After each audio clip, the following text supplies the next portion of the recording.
معزز سامعین و حاضرین، السلام علیکم ورحمۃ اللہ وبرکاتہ۔ الحمد للہ الذی کفی والصلاة والسلام علی عبادہ الذین اصطفی، اما بعد فاعوذ باللہ من الشیطان الرجیم،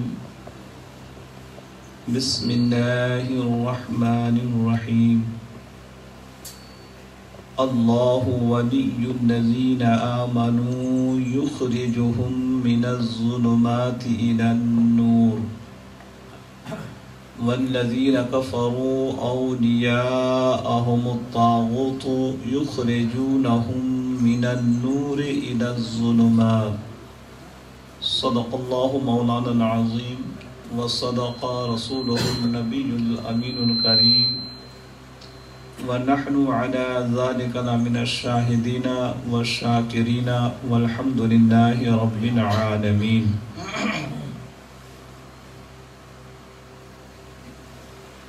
سرور کہوں کہ مالک و مولا کہوں تجھے، جب نبی کی شان گھٹائی جا رہی تھی، کوئی نبی کو اپنے جیسا کہہ رہا تھا، کوئی نبی کو بڑے بھائی جیسا کہہ رہا تھا، تو نبی کی شان گھٹانے میں لگا رہے تھے۔ کوئی قرآن کی دلیل پیش کر رہا تھا، قل انما انا بشر مثلکم، تو ایسے وقت میں اعلیٰ حضرت نے فرمایا سرور کہوں کہ مالک و مولا کہوں تجھے، کیا کہوں؟ یہ جانتے کیا ہے نبی کی حقیقت، کہ جس کی شان خود خدا بیان کرے، یہ ابھی اسی میں ہے کہ یہ میرے جیسا ہے تیرے جیسا ہے۔ تو اعلیٰ حضرت نے فرمایا سرور کہوں کہ مالک و مولا کہوں تجھے، باغ خلیل کا گلے زیبا کہوں تجھے۔ باغ خلیل کا، کہ حضرت ابراہیم علیہ السلام نے جو باغ لگایا، اس باغ کے جو سب سے حسین گلدستہ اور پھول وہ نبی کی ذات تھے۔ اسی لیے تو فرمایا کہ میں ملت ابراہیم پر پیدا ہوا ہوں، دین حنیف پر۔ یہ دین حنیف ملت ابراہیم کیا؟ وہ حضرت ابراہیم علیہ السلام ہی سے منسوب ہے، لیکن رضا نے ختم سخن اس پہ کر دیا۔ تم جو کچھ بھی کہو، اپنے جیسا کہو، بھائی کہو، بڑے بھائی کہو، جو کچھ بھی کہو، لیکن رضا نے ختم سخن اس پہ کر دیا، خالق کا بندہ خلق کے آقا کہوں تجھے، خالق کا بندہ خلق کے آقا کہوں تجھے۔ تو یقیناً یہ ماہ ربیع النور، ماہ ربیع الاول، کتنے نام ہے اس ماہ کے؟ کہ ربیع الاول کا مطلب، ربی بولتے ہیں فصل کو، جو کسان لوگ کھیتی وغیرہ کرتے ہیں، تو اسی کو جب اول کا مطلب پہلا، کہ جب کھیت میں بیج بو دیتے ہیں اور جب وہ بیج سے پودا نکلتا ہے تو ابھی کچھ بڑا ہی ہوتے ہیں، تو اس وقت کی خوبصورتی کچھ اور ہوتی ہے، لہلہاتی ہے۔ جب ہوائیں چلتی ہیں تو اس کھیت کی خوبصورتی بڑھ جاتی ہے، موسم بہار جسے کہتے ہیں، بڑا خوبصورت، کہ بارش ہونے کے بعد جب سبزیاں اگ جاتی ہیں، ہر طرف ہریالی چھا جاتی ہے، اسی کو فصل بہار کہتے ہیں۔ تو اس ماہ کا نام ہی رکھ دیا گیا ربیع الاول، کہ جب اس ماہ کا چاند طلوع ہوتا ہے تو الحمدللہ نبی کے ماننے والے کے چہرہ ایسے ہی کھل جاتے ہیں جیسے کہ فصل ربیع۔